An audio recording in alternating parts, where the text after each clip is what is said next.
میرے واجب الاحترام معزز حاضرین،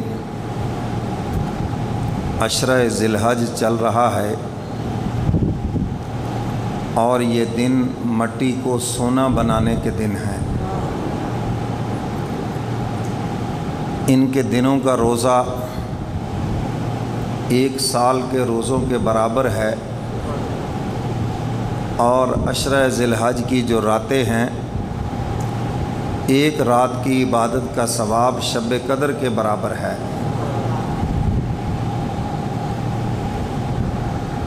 یہی دن ہیں جن دنوں میں شیطان کو سب سے زیادہ کنکریاں پڑتی ہیں، جو فن خواں بنا پھرتا ہے، ہر ایک کو اس کے روپ میں گمراہ کرتا ہے۔ لیکن یہی دن جمرات کے اوپر لاکھوں کی تعداد میں حاجی اس کے منہ پہ کنکریاں مار کر نفرت اور اپنی برات کا اظہار کرتے ہیں۔ تو یہی وہ دن ہیں جن دنوں میں جانور قربانی کا مقام پاتا ہے، آگے پیچھے صرف وہ ذبح ہوتا ہے، گوشت ہے، لیکن ان دنوں کے اندر ذی الحجہ کے عید الاضحیٰ، ان 3 دنوں کے اندر وہ جانور صرف ذبح نہیں ہوتا، قربانی کا مقام پاتا ہے۔ قربانی بمعنی تقرب، یعنی جس سے اللہ کا قرب حاصل ہوتا ہے۔ اور حق تعالی فرماتے ہیں، مجھے ان 3 دنوں میں قربانی کے علاوہ اور کوئی عمل اتنا محبوب نہیں جتنا قربانی کا ذبح کرنا اللہ کو محبوب ہے۔ تو میرے محترم سامعین، یہ دن تو بڑے قیمتی ہیں، مگر افسوس ہمیں کچھ پتہ ہی نہیں۔ حدیث مبارکہ میں جس کی وضاحت موجود ہے، اللہ تعالیٰ کو سب سے زیادہ محبوب ان دنوں کی عبادت ہے، جس شکل میں بھی ہو، قرآن کی تلاوت میں ہو، صدقہ خیرات کی شکل میں ہو، ذکر اذکار کی شکل میں ہو، نوافل کی شکل میں ہو، یعنی جس شکل میں بھی عبادت ہے، ان 10 دنوں میں یا 10 راتوں میں حق تعالیٰ فرماتے ہیں باقی سارے دنوں سے زیادہ مجھے محبوب ہیں وہ عمل جو ان دنوں میں کیے جائیں۔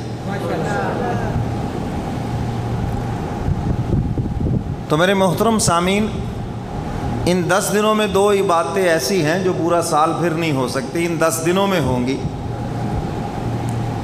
تو ان میں پہلی چیز ہے حج۔ اب میدان عرفات ہے، منی ہے، مزدلفہ ہے، میدان ہے، عام دنوں میں کوئی جائے تو بس جائز، صرف ایک میدان ہے۔ لیکن ان دنوں کے اندر جب کوئی جائے گا حج کی نیت سے، تو فرمایا کہ وہ گناہوں سے ایسے پاک اور صاف ہو کر آ جائے گا جیسے اس کی ماں نے اس کو آج ہی جنا ہے۔ یہ جو حجاج کا اجتماع ہے، یہ اللہ کے عاشق ہیں سارے، باقی انسان ہیں، کمیاں کوتاہیاں ہوتی ہیں۔ اللہ تعالیٰ باقیوں کی وجہ سے بہت سے گناہ گاروں کو بھی بیچ میں معاف کر دیتے ہیں، یہ ان کی شان رحمت ہے۔ چند مقبول بندے مانگ رہے ہیں اور بہت سے بیچ میں ویسے ہی بیٹھے ہیں، مانگ بھی نہیں رہے، تو حق تعالیٰ اپنی شان رحمت سے جب معاف کرتے ہیں تو سب کو معاف فرما دیتے ہیں۔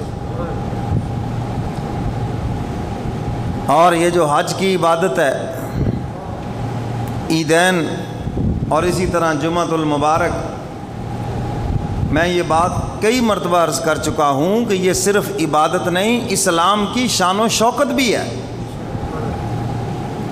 یہ اسلام کی شان و شوکت کا مظاہرہ ہے۔ عیدین کا اجتماع اور جمعے کا اجتماع، مگر افسوس کہ ہم نے اس کو بھی تقسیم کر کے رکھ دیا۔ عیدین کے لیے حکم ہے میدان میں جاؤ، اجتماع کثیر ہو، مگر ہم نے مسجدوں میں شروع کر دیا، 2 ٹوٹرو لے کے کھڑے ہیں، 10 نمازی لے کے کھڑے ہیں۔ میں مفتی صاحب سے پوچھو گے وہ کہے گا ہاں جی نماز تو ہو جائے گی۔ میں مفتی نہیں ہوں، اگر میں مفتی ہوتا تو میں تو پھر فتویٰ دیتا کہ بالکل کسی کی نماز نہیں ہوتی۔ یعنی ہم اسلام کی شان و شوکت کو خود مٹا رہے ہیں۔ عید کی نماز بڑے اجتماع میں پڑھیں، پنڈال میں پڑھیں، گراؤنڈ میں پڑھیں، عیدگاہ میں پڑھیں، اور اسی طرح جمعہ جامع مسجد کے اندر پڑھیں۔ 4 ٹوٹرو لے کے کوئی ادھر کھڑا ہے کوئی ادھر کھڑا ہے، اور پڑھنے والوں کے ذہن میں بھی یہ بس جلدی سے گلے سے اتر جائے۔ بس پڑھنے والے گئے قبروں میں۔ اللہ تعالیٰ بندے کے خلوص کو ہی تو دیکھتے ہیں، اللہ تعالیٰ کو تعداد کو تھوڑی دیکھتے ہیں۔ کوئی وہ ہماری عبادت کے تھوڑی محتاج ہیں کہ ہم عبادت کریں گے تو اللہ تعالیٰ کی عظمت بلند ہے۔ بھئی ہم نے عبادت کرنی ہے اپنے فائدہ کے لیے، اپنی آخرت کے لیے۔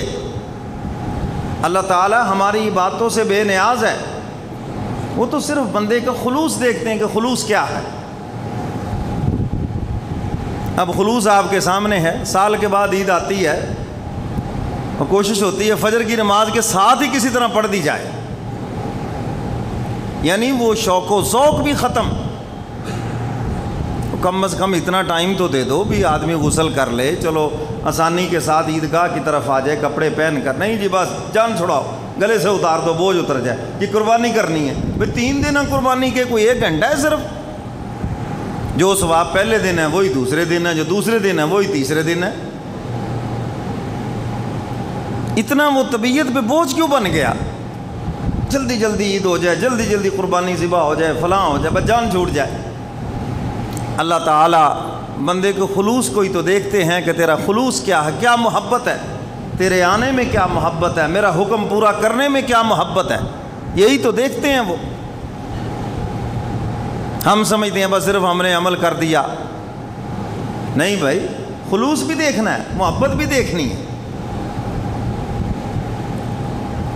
تو میرے محترم سامعین، ہاں بیچ میں یہ مسئلہ بھی عرض کر دوں، عید کی نماز کا سلام شہر میں پھر جائے، آپ نے بے شک کبھی تک عید کی نماز نہیں پڑھی، کسائی آ گیا ذبح کروا دے جانور، کوئی مسئلہ نہیں ہے۔ ہر بندے کا عید کی نماز پڑھنا ضروری نہیں ہے۔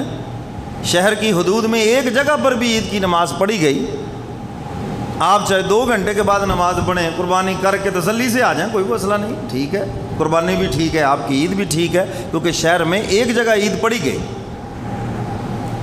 تو اس لحاظ سے تو چلو بہتر ہے۔ لیکن یہ مزاج نہ بنا لیں کہ گلے سے اتر جائے، بوجھ اتر جائے، جلدی جلدی بس پڑھ کے جائیں، نکلے ہم، نہیں، تمہارے آنے میں بھی محبت ہو، نیک عمل کرنے کے اندر بھی محبت ہو، اور حق تعالیٰ یہی تو دیکھتے ہیں۔ اب حدیث مبارکہ کا مفہوم ہے جس نے قربانی کرنی ہو، ذی الحجہ کا چاند دیکھنے کے بعد وہ حجامت نہ بنوائے، بال بڑھا لے، ناخن بڑھ گئے، یہ مشابہت ہے حاجیوں کے ساتھ، کیونکہ وہ احرام میں ہیں، ان پر احرام کی پابندیاں ہیں، بال نہیں کاٹ سکتے، ناخن نہیں کاٹ سکتے، تو فرمایا جو ان سے مشابہت اختیار کرے گا، من تشبہ بقوم فہو منہم، جو جس قوم سے مشابہت اختیار کرے گا، حضور فرماتے ہیں اس کا شمار اسی میں سے ہوگا۔ کوئی بروں کی مشابہت اختیار کرے گا تو شمار بروں میں ہے، اچھوں کی مشابہت اختیار کرے گا تو شمار اس کا اچھوں میں ہوگا۔ تو یہ اس مشابہت کی وجہ سے نوازا گیا۔ اللہ تعالیٰ کی رحمت کی بدلیاں جو ان حجاج کے اوپر برس رہی ہیں، اللہ کے گھر کے مہمانوں کے اوپر برس رہی ہیں، پوری دنیا میں جو ان کی مشابہت اختیار کیے ہوئے ہیں، حق تعالیٰ کی رحمت ان کے اوپر بھی برستی ہے۔ آپ دیکھتے نہیں بارش کہاں ہوئی 300 کلومیٹر پر اور ٹھنڈ یہاں ہو گئی، ہوتا ہے ایسا؟ یہ نہیں، اگر یہ ٹھنڈ آ سکتی ہے تو اس کی رحمت نہیں آ سکتی؟ یہ بارش بھی تو اسی کی رحمت ہے نا۔ کہتے جی کوئٹہ کی ٹھنڈی ہواؤں کا اثر یہاں آ گیا، 1000 کلومیٹر دور ہے یہاں سے، سائبیریا کی ہواؤں کا اثر یہاں آ گیا، پہاڑوں کے اوپر برف پڑ رہی ہے، کتنا دور ہے یہاں سے وہ، تو اس کے اثرات ٹھنڈک کے اگر یہاں آ گئے تو کیا خدا کی رحمت کے اثرات مکہ اور مدینہ سے یہاں نہیں آ سکتے؟ تو اس لیے فرمایا جو مشابہت اختیار کرے گا اللہ تعالیٰ اس کو بھی اجر عظیم عطا فرمائیں گے۔ تو جانور ذبح کرنا سنت ابراہیمی ہے، اور حضرات صحابہ کرام نے پوچھا تھا اللہ کے محبوب یہ ہمارے دادا ابراہیم کی سنت ہے، ہمارے لیے کیا ہے؟ حضور علیہ الصلوۃ والسلام نے ارشاد فرمایا ہر بال کے بدلے مقبول نیکی، اور جانور ذبح ہوتے ہی ابھی اس کا خون زمین پر نہیں گرتا، خدا کے دربار میں قبول ہو جاتا ہے۔ سنت ابراہیمی تو ہم ادا کرتے ہیں، لیکن سنت رسول کو کیوں ذبح کرتے ہو بھئی؟